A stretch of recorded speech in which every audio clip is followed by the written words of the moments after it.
السلام علیکم دوستو امریکہ نے ایران کے خلاف بھی پلان تیار کر لیا ہے۔ اس پلان کے تحت بہت سی ایئر سٹرائکس کی جائیں گی ایرانی ٹارگٹس پر، جو کہ عراق اور شام میں ہوں گی۔ یہ ایک شروعات ہے بڑی جنگ کی، جو کہ اس ایشیا کے خطے کو بھی اپنی لپیٹ میں لے لے گی۔ ساری سچویشن آپ کے سامنے رکھتے ہیں۔ کیا پاکستان بھی اس سے متاثر ہوگا، یہ بھی آپ کے سامنے رکھیں گے۔ کل امریکہ نے یہ فیصلہ کیا کہ وہ اب صرف یمن پر حملے نہیں کرے گا، بلکہ ان فورسز کو مدد فراہم کرنے ایران پر بھی حملے کیے جائیں گے، تاکہ ایران کو بتایا جا سکے کہ امریکہ کس قدر طاقتور ہے اور عراق امریکی فوجیوں کے خلاف حملے بند کرے۔ اب یہ فیصلہ اس حملے کے بعد کیا جائے کہ جب 3 امریکی فوجی جارڈن میں ایک حملے میں مارے گئے، جو شام کے سرحد کے پاس کیا گیا تھا۔ امریکہ کا خیال ہے کہ ایران نے یہ حملے کروائے ہیں امریکہ سولجرز پر۔ اب اس کے بعد ایران میں بھی امریکی الزام کو رد کر دیا گیا۔ اس نے ایسا کوئی حملہ نہیں کروایا جس میں امریکی فوجی 40 زخمی ہوئے جبکہ 3 مارے گئے تھے، لیکن امریکہ ماننے کو تیار نہیں۔ اور آج خبر سامنے آئی ہے کہ امریکہ نے ایران پر 85 حملے کیے ہیں۔ یعنی پاکستان نے کلیم کیا تھا کہ 8 جگہوں پر ہم نے حملے کیے ہیں اور ایران میں جو موجود دہشت گرد گروپوں کو مارا ہے، لیکن امریکہ نے دعویٰ کیا کہ 85 مقامات پر ایئر سٹرائکس کی گئی ہیں۔ ہماری جانب سے اب امریکی فوجی اڈوں پر ڈرون حملے کے رد عمل میں امریکی فوجی نے عراق اور شام میں 85 مقامات پر فضائی حملے کیے ہیں، جس کے باعث بہت سے شہریوں کی جاں بحق اور زخمی ہونے کی اطلاعات سامنے آ رہی ہیں۔ بین الاقوامی خبر رساں ادارے رپورٹس کے مطابق امریکہ حکام نے عراق نواز ملیشیا پر مزید حملے کی دھمکی دی ہے اور کہا کہ حملے امریکی اہلکاروں کو ہلاک کرنے کے جواب میں کیے گئے۔ امریکی صدر جو بائیڈن کا کہنا تھا کہ ہمارا رد عمل آج سے شروع ہوا، اس حملے کا سلسلہ مستقبل میں بھی ہمارے منتخب کردہ وقت اور مقام پر جاری رہے گا۔ اب اگر معاملات زیادہ خراب ہوتے ہیں، ایران ان حملوں کا بھی جواب دیتا ہے امریکہ کو، تو اس جنگ کا دائرہ کار بڑھتا جائے گا اور ممکن ہے کہ یہ جنگ پھر ایران تک آ جائے۔ پھر پاکستان کے لیے مشکل کھڑی ہو سکتی ہے کہ اس میں پاکستان ایران کے ساتھ کھڑا ہوگا یا امریکہ کے ساتھ۔ اس جنگ کی آگ کی تپش یا پاکستان کو بھی جلائے گی، جسے افغانستان کی جنگ کی تپش نے پاکستان کو جلایا تھا۔ تو یہ بہت سے سوالات ہیں جو وقت آنے پر سب کو پتہ لگیں گے۔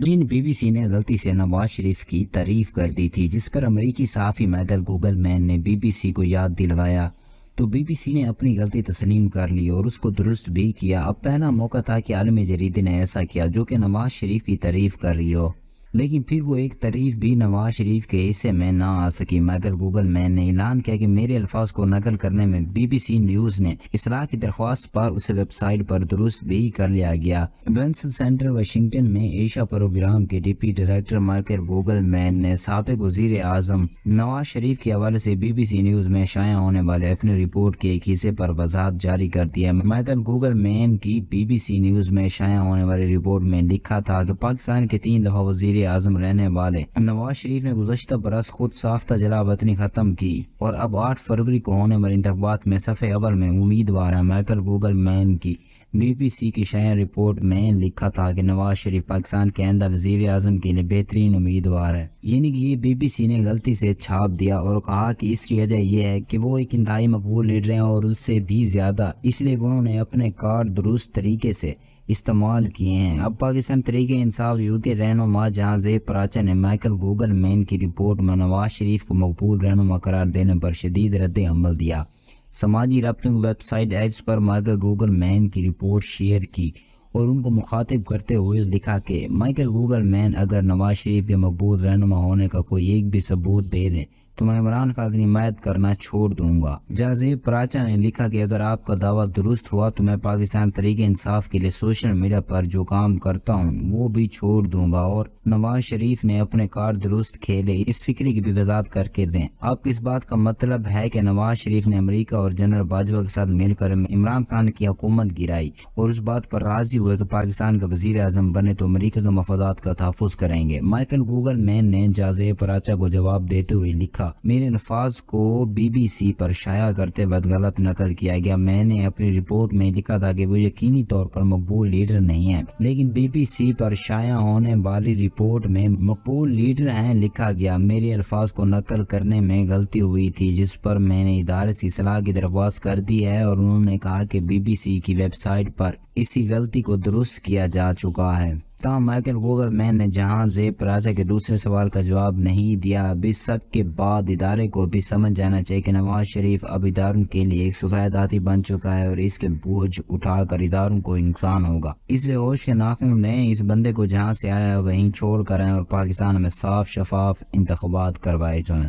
عمران خان نے جیل سے آرمی چیف کو پیغام دیا کہ آرمی چیف کو میں پیغام دیتا ہوں کہ اس ملک کی 25 کروڑ عوام کے بارے میں سوچیں، تاریخ نے آپ کو معاف نہیں کرنا، یہ ملک کے مستقبل کی بات ہے۔ جس طرح کا الیکشن کرانے جا رہے ہیں ملک کی معیشت تباہ ہو جائے گی، مستقیم جمہوریت کے بغیر کسی ملک کی اکنامی اوپر نہیں جاتی۔ اس کے ساتھ عمران خان نے عوام کے سامنے وہ ڈیل بھی رکھ دی ہے جو مجھے ڈیل کی آفر ہوئی اور بشرا بی بی کو میرے پاس بھیج کر ڈیل کروانے کی کوشش کی گئی۔ ڈیل آپ کے سامنے رکھتی ہیں اور اب عمران خان کیونکہ ڈیل نہیں لی کر پی ٹی آئی کی حکومت بن بھی گئی تو کیا منصوبہ بنا لیا گیا ہے گورنر راج کا، وہ بھی آپ کے سامنے رکھیں گے کہ یہ لوگ کیا کرنے جا رہے ہیں خیبر پختونخوا کے ساتھ۔ اب تو عمران خان نے ڈیل کے حوالے سے دوستوں کہا کہ اچھا ڈیل بھی تھا تو بشرا بی بی سے انڈائریکٹ رابطہ کر کے پیغام دیا گیا 3 سال کے لیے بنی گالا میں بیٹھ جائیں، خاموش ہو جائیں۔ میں نے کہا کہ صورت جمہوری عمل سے پیچھے میں نہیں ہٹوں گا۔ ساتھ مراد سعید بتا چکے ہیں کہ کل اس کے علاوہ عمران خان کو کہا گیا کہ پی ٹی آئی کی حکومت ہم بنا دیں گے لیکن وزیر اعظم ہماری مرضی کا ہوگا، یعنی ہم آپ کو 3 نام دیں گے اپنی مرضی کے، آپ ان میں سے کسی کو وزیر اعظم بنا دیں گے اور آپ اس پی ٹی آئی کی حکومت کو کوئی سیاسی مشورہ نہیں دینا بلکہ 3 سال تک بنی گالا میں آپ نے رہنا ہے۔ ایک یہ آفر تھی، ساتھ یہ آفر بھی تھی کہ 3 سال کے لیے خاموش ہو جائیں، 3 سال بعد آپ کو اقتدار ہم دیں گے جیسے نواز شریف کے ساتھ ہم ڈیل کرتے تھے۔ اسی طرح یہ سمجھ رہے تھے کہ عمران خان بھی اسے ڈیل لے لے گا لیکن عمران خان نے ڈیل نہیں کیا۔ اب اسی وجہ سے ڈیل نہ کرنے کی صورت میں بشرا بی بی کو بھی سزا سنائی گئی ہے۔ اب ارون رشید نے اسی کے ساتھ دوستوں ایک اور دعویٰ بھی کر دیا ہے کہ ان سے معاملات اب میچ نہیں ہو رہے۔ ظاہر اس قدر عوام یہی پی ٹی آئی کی سپورٹ کر رہی ہے کہ پی ٹی آئی کو ووٹ دینے کے لیے تیار ہے اور یہ لوگ سمجھ چکے ہیں کہ اب پی ٹی آئی کو ہرانا ممکن نہیں تو الیکشن میں اس کا در دھاندلی کر دی جائے، ہم جیتیں، پی ٹی آئی کا کوئی نام و نشان نہ رہے۔ لیکن اگر عوام ووٹ ڈالنے باہر آ گئی تو پھر بہت مشکل ہوگی۔ اور یہ کہ پی ٹی آئی میں 200 الیکشن ملتوی کروانا چاہتے ہیں۔ ایک منصوبہ یہ کہ سیکورٹی کا بہانہ بنا کے پی کے میں الیکشن منسوخ کروا دیے جائیں اور دوسرا یہ کہ اگر پی ٹی آئی کے پی کے میں الیکشن جیت جاتی ہے تو پھر کے پی کے میں حالات کا بہانہ بنا کر گورنر راج لگا دیا جائے تاکہ یہاں پر پی ٹی آئی کی حکومت نہ بنے۔ تو جیسے یہ منصوبہ بنا رہے ہیں اس ملک کے لیے ایسا لگتا ہے کہ یہ پاکستان میں سیاسی استحکام لانا چاہتے ہیں، یہ چاہتے ہیں کہ پاکستان میں معاملات اور زیادہ خراب ہوتے جائیں۔ دوستوں مولانا اسحاق کی ویڈیو احمد نورانی نے شیئر کی ہے اور ٹویٹ کیا ہے کہ مولانا اسحاق عظیم شخصیت اور صحیح معنوں میں ایک عالم تھے، ان کی یہ باتیں پاکستانی صحافیوں کو ضرور سننی چاہیے۔ اب صحافیوں کو تو سننی ہی چاہیے لیکن اس ویڈیو کو سننے کے بعد آپ کو اندازہ ہو جائے گا کہ عمران خان کس مقصد کے پیچھے بھاگ رہا ہے اور کس شرک سے اپنے آپ کو بچا رہا ہے جسے ہم عوام اور یہ سارے ادارے خود کو نہیں بچا پا رہے اور اسی وجہ سے پاکستان میں ترقی بھی نہیں ہو پا رہی۔ پہلے آپ یہ ویڈیو سنیں اور پھر اس پر بات کرتے ہیں۔ ہے نا، قبروں کو نہ پوجو مت نہ منگو، یہ توحید کا بہت چھوٹا سا حصہ ہے۔ اور میں نے سید ابوبکر غزنوی رحمۃ اللہ علیہ سے سنا، وہ ماموں قانون کے جلسہ میں خطاب کر رہے، انہوں نے کہا حدیثوں تمہاری بس توحید جو ہے وہ مردوں سے متعلق، مردے مدد نہیں کرتے۔ آپ جانتے ہیں کہ مردے ہمارا کیا بگاڑ سکتے ہیں؟ وہ تو بیوقوف لوگ پوچھتے ہیں۔ یہ زندہ خداؤں کو تم چیلنج کرتے ہو جن کے پاس جیلیں ہیں، پھانسیاں ہیں، کڑیاں ہیں، کوڑے ہیں، ان کی کبھی بات نہیں کرتے۔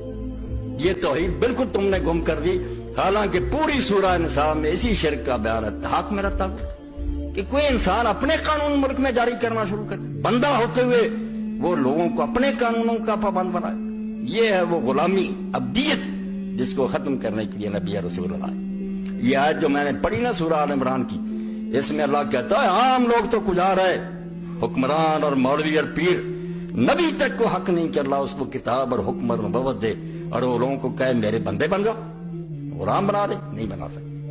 پیغمبر کو حق نہیں کہ وہ لوگوں کو اپنا غلام بنائے، غلام صرف اللہ کے اندر، کسی کے غلام نہیں۔ تو یہ غلامی کا دور شروع ہوا، لوگوں کو لالچ کے ذریعے اور خوف کے ذریعے غلام بنا دیا۔ پہل شروع ہو گئی تھی، نمونہ اس کا یزید کے دور میں بھی سامنے آ گیا کہ یعنی طمع اور خوف نے امت کو اس راستے سے ہٹا دیا جو اللہ کے رسول علیہ السلام نے خلفائے راشدین نے دیا. مفتی تقی عثمانی کی عمران خان اور بشرا بی بی کے حق میں گواہی سامنے آ گئی ہے، لیکن پچھلے آرڈر کی صورت میں، یعنی جب وہ فیڈرل شریعت کورٹ کے جج تھے، تب انہوں نے فیصلہ دیا تھا کہ 39 دن بعد ہونے والے نکاح کو انہوں نے شرعی نکاح قرار دے دیا تھا. لیکن اب وہ عمران خان کے فیصلے کے بعد کیوں خاموش ہیں یا ان کو خاموش کروا دیا گیا ہے، یہ بھی آپ کے سامنے رکھتے ہیں. عمران خان اور بشرا بی بی کو عدت میں نکاح کے اس میں 7 سال کی سزا سنا دی گئی. اگرچہ فیصلے کے مطابق بشرا بی بی اور عمران خان کی شادی خاور مانیکا سے طلاق کے 48 دن بعد ہوئی. اب وہ مفتی تقی عثمانی نے فیڈرل شریعت کورٹ کے جج کے طور پر فیصلہ دیا کہ 39 دن بعد ہونے والا نکاح شرعی طور پر درست ہے. بینچ میں اعلیٰ حضرت پیر کرم شاہ الزہروی مرحوم بھی شامل تھے. دلچسپ امر یہ ہے کہ مفتی تقی عثمانی نے عدت میں نکاح فیصلے پر کوئی رد عمل نہیں دیا، جبکہ سپریم کورٹ کا بھی 39 دن موجود ہے. ویب سائٹ کے مطابق خلا یا طلاق کے بعد دوسری جگہ نکاح کرنے سے پہلے عورت کے لیے عدت گزارنا لازمی ہے. عدت کی مقدار تقریباً 3 حیض گزرنا ہے، یعنی کہ 3 ماہ بشرط عورت حاملہ نہ ہو، کیونکہ حاملہ کی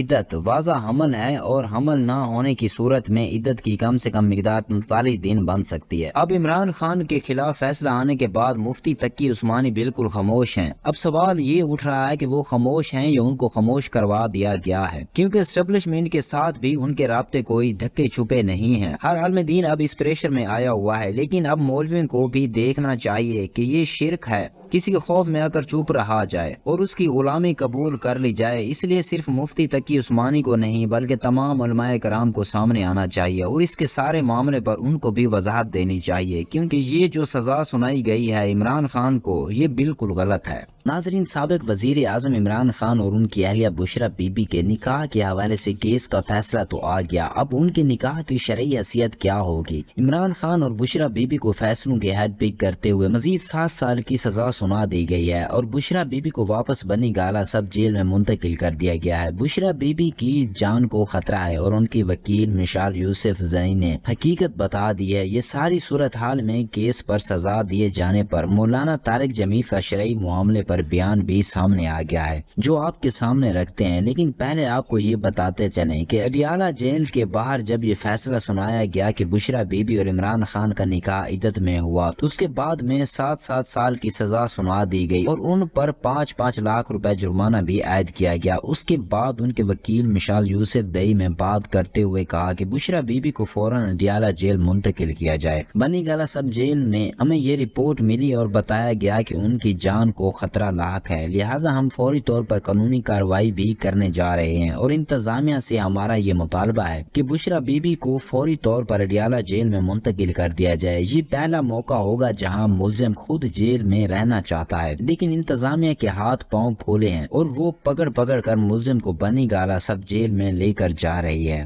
ادھر مولانا طارق جمیل نے اس کیس اور شرعی صورتحال پر کیا کہا، یہ بیان دیکھیے ذرا. خواتین اول بھی بہت ساری آئیں.